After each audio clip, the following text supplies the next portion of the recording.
पुढची बातमी पाहूया। पालक आपल्या मुलांना पॉकेट मनी देतात। या पॉकेट मनीचा वापर ही मुलं आपल्या आवडीच्या वस्तू घेण्यासाठी किंवा खाद्यपदार्थ विकत घेण्यासाठी करतात। मात्र असा दावा करण्यात येतोय की आता सरकार उच्च शिक्षण घेणाऱ्या मुलींना दरमहा 2000 रुपये पॉकेट मनी देणार आहे। यावरून देखील आता राजकारण सुरू झालेलं आहे।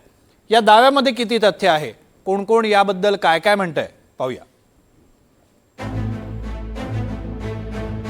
दिल्लीत जंतर मंतरवर मिळालेल्या जेन्झींच्या झटक्यातून सावरत असलेल्या सरकारनं आता हर प्रकारे जेन्झींना खुश करण्याचे प्रयत्न चालवलेत। याच प्रयत्नांचा एक भाग म्हणून उच्च शिक्षण घेणाऱ्या मुलींच्या शिक्षणाला आर्थिक बळ देण्यासाठी एक मोठा निर्णय घेण्याच्या तयारीत सरकार आहे। महाविद्यालयीन विद्यार्थिनींना पॉकेट मनी।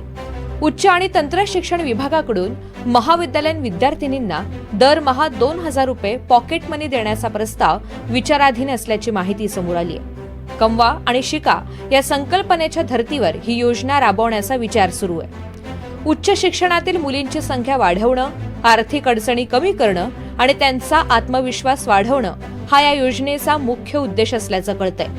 सरकारच्या अंदाजानुसार राज्यातील जवळपास 12 लाख विद्यार्थिनींना या योजनेचा लाभ मिळू शकतो। याशिवाय कौशल्य विकास, शिक्षण आणि रोजगाराभिमुख प्रशिक्षण यांचा समन्वय साधण्याचाही प्रयत्न केला जाणार आहे। मात्र हा प्रस्तावित निर्णय मंजूर होण्यापूर्वीच वादाच्या भोवऱ्यात सापडलाय। विरोधकांनी या प्रस्तावित निर्णयावर सडकून टीका केली आहे। पॉकेट मनी हे देणं हे आई वडिलांचं काम असतं। जर त्या 2000 मध्ये 2000 माझ्या मुलाला नसतील द्यायचे मला आणि सरकार देत असेल उगाच, तर जबाबदारी सरकार घेणार आहे का? काय दारू प्यायला लागली, सिगरेट प्यायला लागली, समजा काय नशा करायला लागली, तुम्ही जबाबदारी घेणार आहात? फुकट पैसे कसले वाटताय तुम्ही? कॉलेजची हालत पहिले नीट करा ना। कॉलेज लेवलला तुम्ही फुकट पैसे देताय। ज्या मुलांना आत्ता अक्कल येते, जे मुलं तरुण आहेत त्यांना माहीत नाही, त्यांना फुकट 2000 रुपये आल्यावर काय होईल? तुमची आता लाडकी बहीण गेली, आता लाडकी मुलगी आली। हे काय संपूर्ण आयुष्य त्यांचं उद्ध्वस्त केलं, शिक्षण व्यवस्था उद्ध्वस्त केली आणि आता 2000 रुपये देऊन जेनजीला फिरवण्याचं काम होत असेल तर जेनजी एवढा सक्षम आहे, त्याची बुद्धी एवढी शार्प आहे की चोर कोण साव कोण हे त्याला कळत आहे। त्यांचा विश्वास आता राहिलेला नाही। तुम्ही धर्माने बांधू शकत नाही, तुम्ही विचाराने त्यांना बांधू शकत नाही, कारण मंदिरात चोरी करणारी मंडळी, राम मंदिर लुटणारी मंडळी त्या जेनजीकडे जाऊन काय सांगतील? जे ज्योतिषशास्त्रांचा अभ्यासक्रम आणणारी मंडळी काय सांगणार आहेत? त्यामुळे याच्यातून मला वाटतं फार काही फरक पडणार नाही।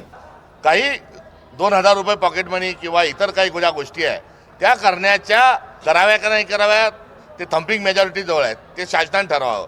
अहो पण तुम्हाला पेपर नीट घेता येत नाही, नीटचा पेपर नीट घेता येत नाही, जे शिक्षक बनणार आहे TET ते शिक्षकाचे पेपर तुम्ही फोडता, याबद्दल त्यांनी पश्चाताप व्यक्त केला पाहिजे। विरोधकांकडून टीकेची झोड उठताच सरकारकडून या योजनेबाबत कानावर हात ठेवले जात आहेत। उच्च व तंत्र शिक्षण मंत्री चंद्रकांत पाटील यांनी या विषयावर बोलण्यास नकार दिला, तर ग्रामविकास मंत्री जयकुमार गोरेंनी अजून निर्णयच झाला नसल्याचं सांगत विरोधकांना प्रत्युत्तर दिलंय। मला कळतच नाही, अजून कशाची चर्चाच नाही, काय विषय झालेलाच नाही, याला भविष्याची का चिंता यायला पडते? आपल्या भविष्याची चिंता करण्याची आवश्यकता आता। राजकीय टीका टिप्पणी पलीकडे समजा दुर्लक्ष केलं आणि ही योजना जरी महाविद्यालयीन विद्यार्थिनींसाठी फायदेशीर ठरणार असली तरी प्रश्न खर्चाचा येणार आहे। अगोदरच लाडकी बहीण योजनेमुळे राज्य सरकारवर हजारो कोटींचा आर्थिक बोजा आहे। अशा वेळी त्याच पद्धतीची आणखी एक योजना राबवणं सरकारला आर्थिकदृष्ट्या शक्य होणार आहे का? किंबहुना या योजनेच्या आर्थिक नियोजनाबाबत सरकारनं विचार केलाय का? हा खरा प्रश्न आहे। Bureau report, NDTV Marathi.